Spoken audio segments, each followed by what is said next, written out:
الحمد لله الذي هدانا لهذا وما كنا لنهتدي لولا أن هدانا الله. اللهم صل صلاة كاملة وسلم سلاما تاما على سيدنا محمد الذي تنحل به العقد وتنفرد به الكرب وتقضى به الحوائج وتنال به الرغائب وحسن الخواتم ويستسقى الغمام بوجهه الكريم وعلى آله وصحبه في كل لمحة ونفس بعدد كل معلوم لك. أما بعد فقد قال الله تبارك وتعالى في شان عظمة حبيبه الكريم تشريفا وتعظيما مخبرا وآمرا إجلالا وإكراما وتكريما وتحريما. إن الله وملائكته يصلون على النبي يا أيها الذين آمنوا صلوا عليه وسلموا تسليما. اللهم صل على سيدنا شفيعنا حبيبنا ومولانا ومالكنا ورؤوفنا ورحيمنا محمد المصطفى صلى الله عليه وآله وأصحابه وسلم. وقال الله تبارك وتعالى في كتابه القديم: أعوذ بالله من الشيطان الرجيم، بسم الله الرحمن الرحيم. سبحان الذي أسرى بعبده ليلا من المسجد الحرام إلى المسجد الأقصى الذي باركنا حوله لنريه من آياتنا إنه هو السميع البصير. صدق الله العظيم وبلغنا رسوله النبي الكريم ونحن على ذلك لمن الشاهدين والشاكرين والحمد لله رب العالمين. معزز محترم قابل قدر میرے بزرگ و دوست و عزیز ساتھیوں، جملہ نوجوانوں پیارے بچوں، السلام علیکم ورحمۃ اللہ وبرکاتہ۔ اللہ جل جلالہ وعم نوالہ کا بے انتہا فضل و کرم اور اس کا شکر احسان ہے کہ اس نے ہمیں اور آپ کو اپنے پیارے حبیب آقائے دو عالم نور مجسم ارواحنا و آباؤنا و امہاتنا و کلنا فداہ حقیقت الحقائق خیر البرازق سید الخلائق اصل الوصول عبد العقول صاحب لولا کلمہ باعث وجہ تخلیق کون و مقام مربی خلق از آدم تا ایدم نور اول ظہور اول تجلی اول مبدأ کل اصل کل برزخ کبریٰ شکل کل و جسم کل و روح کل کریم اکرم دائم الکرم حضور جناب احمد مجتبی محمد مصطفیٰ صلی اللہ علیہ وآلہ واصحابہ وبارک وسلم کی مبارک و مقدس سنت میں پیدا فرمایا اور ہمیں اس نسبت پر فخر کرنے اور شکر کرنے کا یہ حسین موقع عنایت فرمایا۔ مزید کرم بالائے کرم یہ کہ اس نے ہمیں اپنے بے شمار بندوں میں سے اس کے حبیب کردگار صلی اللہ علیہ وسلم کے ذکر معراج کی محفل کا اہتمام کرنے اور ذکر معراج مصطفیٰ صلی اللہ علیہ وسلم کو سننے اور سنانے کے لیے بھی اس نے ہمیں منتخب فرمایا۔ الحمدللہ علی ذالک۔ عزیزان محترم، آج اس محفل میں جس عنوان کے تحت آپ کی خدمتوں میں گفتگو ہونے جا رہی ہے وہ عنوان ہے معراج محمدی صلی اللہ علیہ وسلم۔ اللہ رب العزت کی بارگاہ میں دعا ہے کہ مولا تعالیٰ مجھے اس عنوان پر حق کہنے، آپ تمام کو حق سمجھنے اور دادم اخیر ہم تمام کو حق پر ثابت و قائم رہنے کی توفیق عطا فرمائے، آمین بجاہ نبی الکریم صلی اللہ علیہ وسلم۔ برادران ملت اسلامیہ، آج ہی کی تاریخ تھی اور یہی رجب المرجب کا مہینہ تھا اور اس کی یہی 27ویں شب تھی کہ سینکڑوں سال پہلے، تقریباً 1400 سال پہلے آج ہی کی رات جنت کو سجایا جا رہا تھا۔ جنت میں حور و غلمان اپنی پوری زیب و زینت اختیار کیے ہوئے تھے۔ آسمان میں موجود تمام فرشتوں میں خوشیوں کی لہریں دوڑ رہی تھی، ہر طرف خوشیوں کے شادیانے بجائے جا رہے تھے، فضائیں اور ہوائیں مشک عنبر سے مہک رہی تھیں، اور کلیاں کھل رہی تھیں، پھول مہک رہے تھے۔ کائنات کی کوئی ایسی مخلوق نہیں تھی جو کیفیت اور وجدان کی حالت میں اپنا سر دھن نہ رہی ہو۔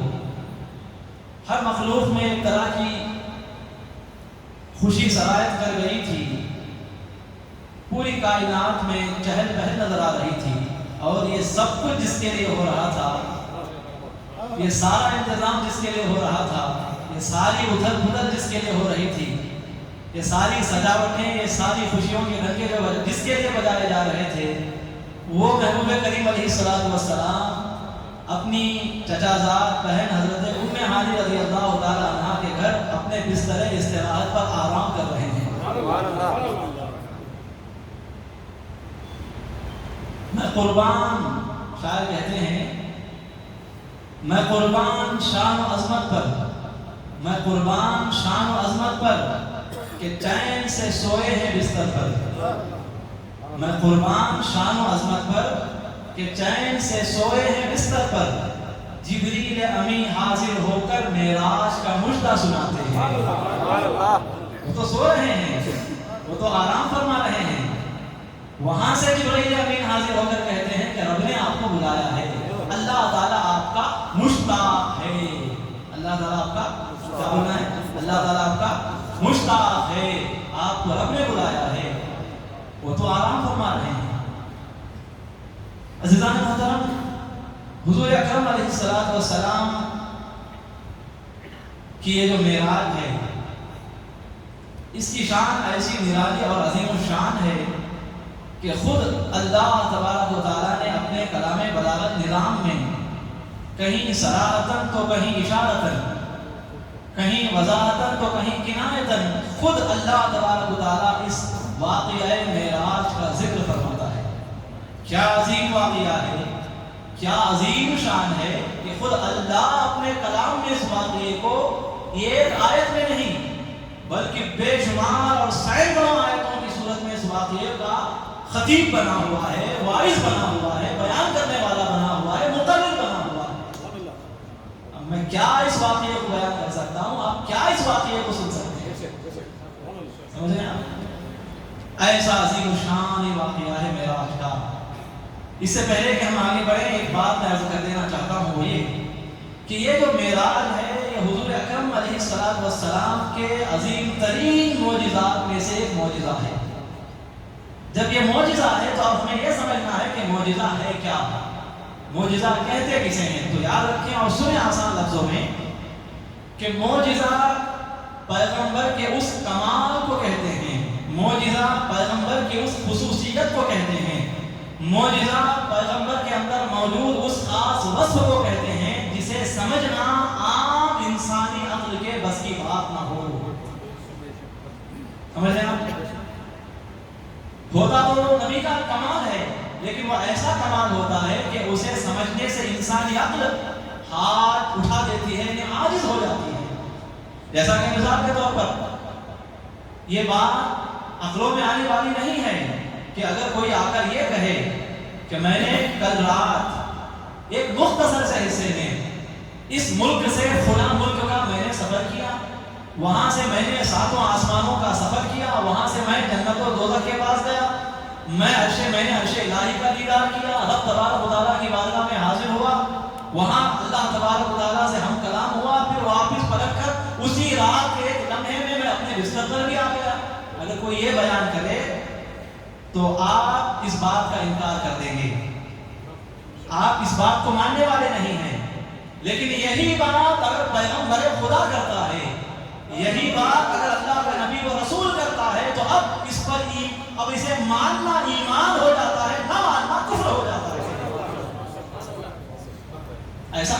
سمجھ میں نہیں آ رہا ہے یہ کیسے ہو سکتا ہے، لیکن وہاں یہ کیسے ممکن ہے یہ بولے تو ایمان چلا گیا. سمجھ رہے ہیں؟ تو پیغمبر کا یہ معجزہ عقلوں میں آنے سے قاصر و عاجز عقلوں کو عاجز کر دیتا ہے، عقلوں کو گھٹنے ٹیکنے پر مجبور کر دیتا ہے، لیکن ماننے والے کو اللہ تعالیٰ درجات و بلندیاں اور فضائل و مناقب کا مالک بنا دیتا ہے. سمجھ رہے ہیں؟ اور ایک بات اس میں یہ ہے کہ اللہ تبارک و تعالیٰ پیغمبروں کو جو معجزے عطا فرماتا ہے، معجزے کی صورت میں جو کمال عطا فرماتا ہے، وہ اس لیے عطا فرماتا ہے تاکہ لوگوں کو یہ پتا چل جائے، لوگ ایک معلوم کر لیں، لوگوں کے علم میں بات آ جائے کہ ہماری طرح نظر آنے والا، ہم میں اٹھنے بیٹھنے والا، ہماری طرح کھانے پینے والا، ہماری طرح کپڑے پہننے والا، ہماری طرح گفتگو کرنے والا، ہماری طرح چلنے پھرنے والا، ہماری طرح سونے جاگنے والا، ہماری طرح لینے دینے والا، یہ طرح تو ہماری ہے لیکن وہ حقیقت میں ہم جیسا نہیں ہے. معجزہ دیکھ کر اللہ تبارک و تعالیٰ یہ بتاتا ہے کہ اے پیغمبر کو دیکھ کر ہم جیسا سمجھ لینے والے انہیں ہم جیسا سمجھنے کی کوئی غلطی نہ کرنا.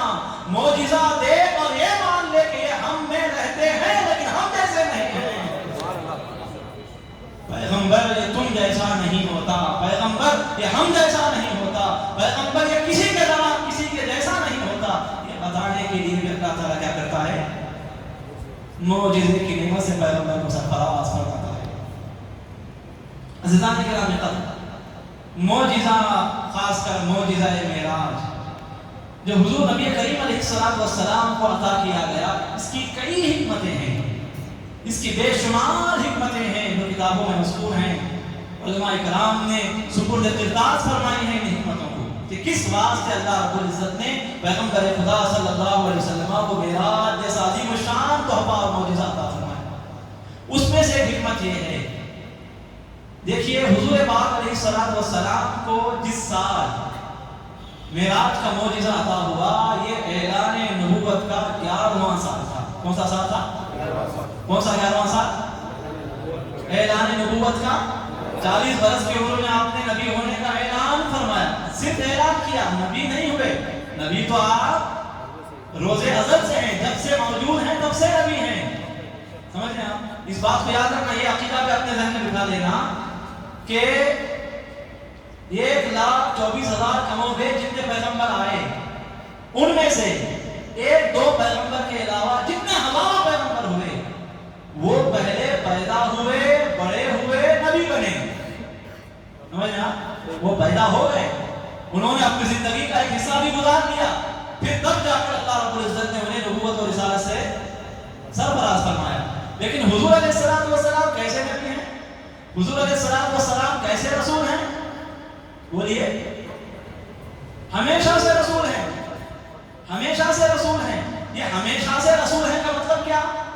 ہمیشہ سے رسول ہیں کا مطلب یہ نہیں کہ اللہ نے حضور کو پیدا کیا اور پیدا کرنے کے فوراً بعد نبی بنا دیا، یہ مطلب نہیں.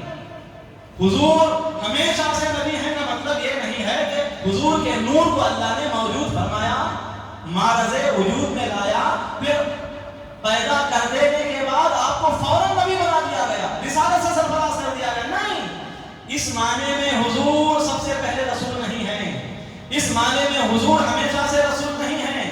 حضور ہمیشہ سے نبی ہیں. حضور ہمیشہ سے رسول ہیں کا مطلب کیا؟ مطلب یہ ہے کہ اللہ نے مصطفیٰ کریم علیہ السلام کو جس وقت پیدا فرمایا نورانی شکل میں، جب مصطفیٰ کے نور کو پیدا کیا، پیدا کرنے کے بعد فوراً نبی نہیں بنایا، نبی بنایا بعد میں پیدا کیا. جس وقت آپ موجود ہوئے اسی وقت آپ نبی تھے، یعنی نبی بن کر آپ موجود ہوئے، نبی بن کر آپ پیدا ہوئے، رسول بن کر آپ دنیا میں موجود ہوئے. یعنی آپ کی ذات پر ایک لمحہ، ایک سیکنڈ کا کروڑواں حصہ بھی ایسا نہیں گزرا کہ جس میں آپ نبوت و رسالت سے خالی ہوں، نہیں گزرا. بلکہ آپ جس آن موجود ہوئے اسی آن آپ رسول بن کر موجود ہوئے. نبی بننے والے پیدا ہو کر نبی بنے، مصطفیٰ نبی بن کر پیدا ہوئے. یہ عظمت و شان مصطفیٰ.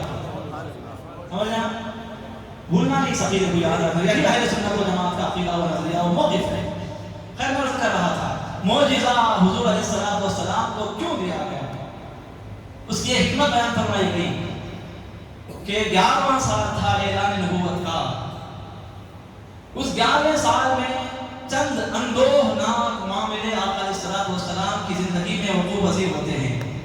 ان میں سے پہلا واقعہ اور معاملہ یہ تھا کہ آپ کے مہربان چچا، ہر قدم پر آپ کا ساتھ دینے والے چچا، دشمنوں کے مقابلے میں آپ کی حفاظت کرنے کے لیے پیش رہنے والے آپ کے محسن چچا، آپ سے انتہائی درجے کی اپنی آل و اولاد سے بڑھ کر محبت کرنے والے چچا جناب ابو طالب کا اس سال انتقال ہو جاتا ہے۔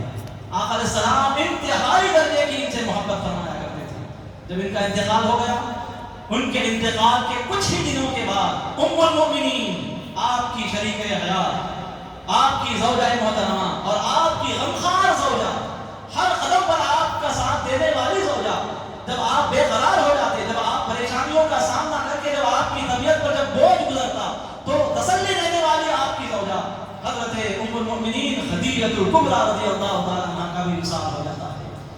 یہ دو صدمے آقا علیہ السلام کے دل پر بار بن کر گزرتے ہیں، اس طرح کے آقا علیہ السلام انتہائی درجے کے رنجیدہ خاطر اور کبیرہ خاطر ہو جاتے ہیں، غم زدہ ہو جاتے ہیں۔ اور مزید برآں اس پر یہ کہ کفار و مشرکین کے سامنے 11 سال تک مصطفیٰ کریم علیہ السلام انتھک کوششیں کر کے اسلام پیش کرتے ہیں، حق و باطل کا فرق بیان کرتے ہیں، باوجود اس کے کفار و مشرکین اپنی اذیتوں میں دن بدن اضافہ ہی کرتے جا رہے تھے۔ آقا علیہ السلام کو پریشان کرنے کے معاملے میں وہ دن بدن آگے بڑھتے ہی جا رہے تھے۔ تو یہ معاملہ کہ ہزار سمجھانے کے باوجود میری قوم میری بات کو نہیں مان رہی ہے، جہنم سے بچانا چاہتا ہوں لیکن یہ خود بچنے کو تیار نہیں ہے، رب سے ملانا چاہتا ہوں لیکن یہ ملنے کو تیار نہیں ہے، رب کی معرفت دینا چاہتا ہوں لیکن لینے کو تیار نہیں ہے، یہ سوچ کر بھی آقا علیہ السلام غم زدہ رہا کرتے تھے۔ اور خاص کر اس موقع پر جبکہ دو غم آپ پر پہاڑ بن کر آپ کے دل پر گزر رہے تھے، اسی آن یہ غم بھی آپ کو پریشان کیے ہوئے تھا، تو اب یہ تینوں معاملات نے مل کر آقا علیہ السلام کو مضمحل کر چکے تھے، غم زدہ کر چکے تھے، کبیرہ خاطر کر چکے تھے، حتیٰ کہ آقا علیہ السلام کبیرہ خاطر ہو کر جا کر بستر استراحت پر آرام کر رہے ہیں۔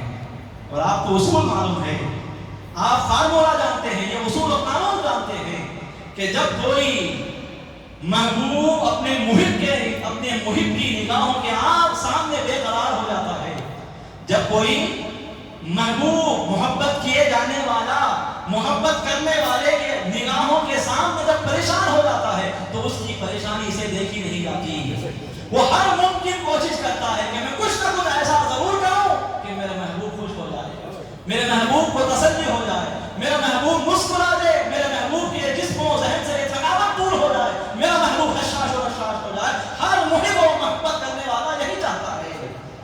اب محبوب خدا پوری کائنات جتنا مصطفیٰ کریم علیہ السلام سے محبت کرتی ہے، اس سے کروڑوں اربوں خربوں گنا زیادہ اللہ تبارک و تعالیٰ مصطفیٰ کریم سے محبت فرماتا ہے۔ جب مصطفیٰ کریم نے اپنے محبوب اولین محبوب اعظم کو دیکھا کہ مصطفیٰ کبیرہ خاطر ہیں، رنجیدہ خاطر ہیں، تو فوراً جبرائیل امین مکین سدرۃ المنتہا کو حکم دیتا ہے، جبرائیل بیٹھنے کا وقت نہیں ہے، مصطفیٰ کے دل کو بہلانے کا وقت ہے۔ بے شک تم میری تصویر میں ہو، بے شک تم میرا ذکر کر رہے ہو، لیکن اب میں اس وقت تمہاری تسبیح سے اتنا راضی ہونے والا نہیں ہوں جتنا میں تمہیں مصطفیٰ کو خوش کرتے ہوئے دیکھ کر راضی ہونے والا ہوں۔ لہذا جاؤ، میرے محبوب انتہائی درجے کی غمزدگی کو محسوس کر رہے ہیں، کبیرہ خاطری کو محسوس کر رہے ہیں، جاؤ اور خوشخبری سناؤ کہ آپ کا مولا، آپ کا رب، آپ کا آقا آپ کے لیے مشتاق ہے، آپ اس کی بارگاہ میں چلیے، وہ آپ کے غم کو دور کرنے کا سامان کیے ہوئے ہے۔ سمجھ رہے ہیں؟ تو اس طرح آقا علیہ السلام کی دل جوئی کے لیے، آقا علیہ السلام کے چہرے پر مسکراہٹ دیکھنے کے لیے، آقا علیہ السلام کو تر و تازہ دیکھنے کے لیے، خوش دیکھنے کے لیے، مصطفیٰ کریم علیہ السلام کے دل و دماغ سے غم کو دور کرنے کے لیے اللہ نے مصطفیٰ جیسا معجزہ عطا فرمایا. تو یہ کیا، اسی لیے ہم کہتے ہیں معراج کیا ہے؟ مصطفیٰ کے دل بہلانے کا ایک سفر ہے. مصطفیٰ خوشی حاصل کرنے کی غرض سے جو سفر کرتے ہیں اس سفر کو معراج کہا جاتا ہے. حضرات اکرامی، اللہ تبارک و تعالیٰ مصطفیٰ کریم علیہ السلام سے اس قدر محبت فرماتا ہے کہ جہاں کہیں بھی مصطفیٰ کریم علیہ السلام کی خواہش کو پورا کرنے کی بات نظر آتی ہے، مولا تعالیٰ فوراً مصطفیٰ کریم علیہ السلام کی ان خواہشات کو پورا کرنے کا پورا جتن و انتظام فرماتا ہے. جیسا آپ دیکھیے مصطفیٰ کریم کی خوشی خدا کو کیسی محبوب ہے. مصطفیٰ کریم کی خوشی پر اللہ کی نظر رہتی ہے کہ مصطفیٰ کی خوشی جس چیز میں ہے فوراً وہ چیز پیش کر دی جائے. اب اس کے قرآن میں مثالیں کئی ساری ہیں، اس میں سے 2-3 مثالیں آپ دیکھیے کہ مصطفیٰ کی خوشی خدا کو مطلوب ہے، رضائے محمد ہے رضائے خدا، یہ جو عنوان ہے. اب اس کی مثالیں آپ دیکھیے کہ آپ کو معلوم ہونا چاہیے جب نمازیں فرض ہو گئیں، نمازیں زور سے بولنا فرض ہو گئیں تو ہوا کیا؟ مسلمانوں کا قبلہ بیت المقدس کو طے کیا گیا کہ مسلمانوں تمہارا قبلہ نماز پڑھنے کے لیے کون سا ہے؟ بیت المقدس، فلسطین میں جو موجود تھا اب بھی موجود ہے، ہمارا قبلہ اول، اس کی طرف رخ کر کے نماز پڑھنا ہے. لہٰذا مسلمان نماز پڑھتے رہے. 1 مہینہ ہو گئے، 2 مہینے ہو گئے، 4 مہینے ہو گئے، 10 مہینے ہو گئے، 15 مہینے ہو گئے، 17واں 16واں مہینہ چل رہا ہے. سمجھ رہے ہیں؟ تو اب لیکن اللہ کا تو حکم تھا کہ بیت المقدس کی طرف رخ کر کے نماز پڑھو. آپ کو معلوم ہے قبلہ ادھر ہے، کعبہ ادھر ہے، تو بیت المقدس ادھر ہے، بالکل اپوزٹ ڈائریکشن میں، بالکل اپوزٹ ڈائریکشن میں. کعبہ ادھر ہے نا، اس طرف کعبہ ہے تو ہم رخ کر کے نماز پڑھتے ہیں. بالکل جہاں ہماری پیٹھ ہوتی ہے حالت نماز میں اسی طرف بیت المقدس ہوتا ہے. سمجھ جائیں؟ تو اب آپ علیہ السلام بیت المقدس کی طرف رخ کر کے نماز پڑھ رہے ہیں، لیکن حضور علیہ السلام کے دل کی خوشی ہے، آپ کی آرزو ہے، آپ کی تمنا یہ ہے کہ کاش ہمارا قبلہ بیت المقدس کے بجائے خانہ کعبہ کو بنا دیا جائے تو یہ زیادہ اچھا ہوگا.